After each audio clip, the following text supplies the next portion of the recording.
then you don't just put tape on there and walk away. Again, your builder needs to know how to build, and this is how we do it here.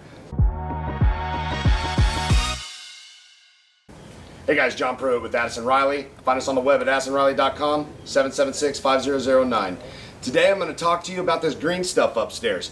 What is it? Well, it's a better way to build. I'm going to show you the differences between the way we build and the way a lot of other builders build, but it's better than minimum code. And when you're comparing apples to apples on, let's say, building a garage apartment or building a house, what is your builder building with, okay?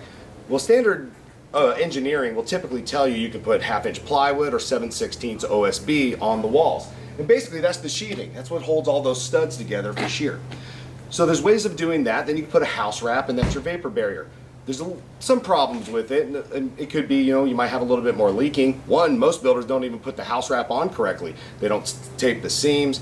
You can't nail within 9 inches of a window. But if you've ever seen production lines or houses go up really, really fast, you'll start seeing a lot of errors. We're going to show you a better way to build. It's medium of the road because obviously there's always a way to go over the top. But this product here is amazing, and we absolutely love it. It's built by a company called Advanced Tech, and this is zip wall. We also have it on the floors upstairs, and that's a subfloor that when you're standing on it, it's an amazing product really, and it's really resistant to weather. You can soak this stuff up to 180 days in water submerged, and it will actually still be good to use. It's kind of amazing. OSB, if anybody's ever seen it sitting in the yard, it starts to rain, the humidity gets to it, and it starts to swell. Next thing you know, the framers show up and start putting it on the walls. Well, it's already lost its structural integrity, but it's already been sitting out in the weather, and most people don't understand that. This product doesn't do that. I'm going to show you some of the components, and when you're getting ready to do your project, ask your builder, how are you building and what kind of products are you using? Because it's not always just about the subcontractors. So let's look at this product here. What's this green stuff? Well, this is actually kind of like your house wrap. It's glued on. If you see it right here, you really can't even see it because it's on so well. But it is a wafer board product. Of course, they do it a little bit differently in their factory. It's a much superior product. And they already have the vapor barrier on it, and it's glued on. And then I also have these really fancy holes that you see right here. That's for your nails. That's for your studs. It almost makes it idiot proof. So it's a great product that you can stick up. And if you see up there, you start seeing all these holes everywhere. Well, that's usually where a stud will line up. And it's really, really excellent. It saves you a lot of time.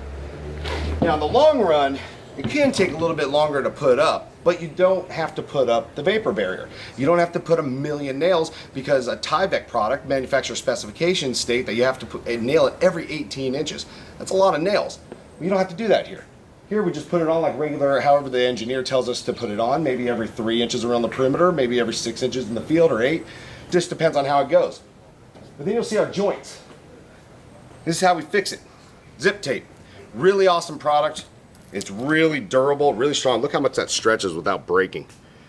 I mean, just an excellent product. They also make it for your windowsills.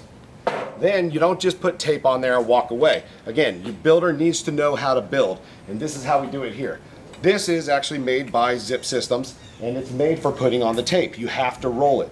Just like any other, if you do vinyl flooring, you're supposed to take a 50 to 75 pound roller and roll it and put it into the glue.